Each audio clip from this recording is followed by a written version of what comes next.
So basically, well, or the point of trust time little spot where you have to kind of like first of all trust the other people way too much, right? To use the zip line, which Montenegrins usually don't do.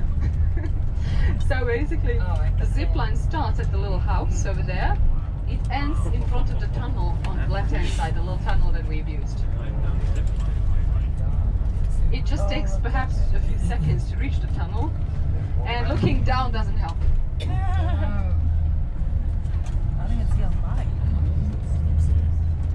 I do hope that some of us had the chance to try the beer. Yeah. Did they have the beer, the local one? Yeah. Was it the worst or the best? It's good. It was pretty good. I'm glad you liked it. So now we've reached the beginning of a little village called Njeguši. During the winter time, from this spot on where we're now, the snow zone starts in the western half of the north, the mountainous area of Montenegro. So the main issue with the northern climate, especially like this village or other villages in the northern area, was during the winter time it gets quite colder. This area is full of snow, so locals could not basically use the serpentine road from the moment that snow has fallen. They couldn't use the serpentine road to reach either the coast or the other part of the serpentine road to reach another town, because everything was covered in snow in the old days, kind of like 16th, 17th, 18th century.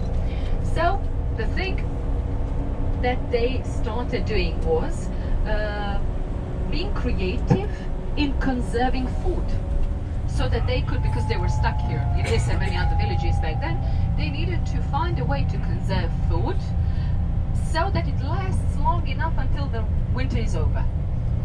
So the people in this and other villages in the northern area started keeping pigs. In other zones they have sheep and other cattle, but in this and similar like these villages, they started keeping pigs so that they could make the locally famous ham. Each and every village makes the base of the recipe to make ham is the same, but there are always variations. So the taste might be, for example, in one region it might be less salty, in another a bit more salty, less smoked, more smoked. So the taste, no matter which village you visit in the northern area, the taste of the ham is sometimes a bit different. So basically the way the people here do it, they put the raw meat, 20 days they keep it in sea salt to conserve it. Sea salt.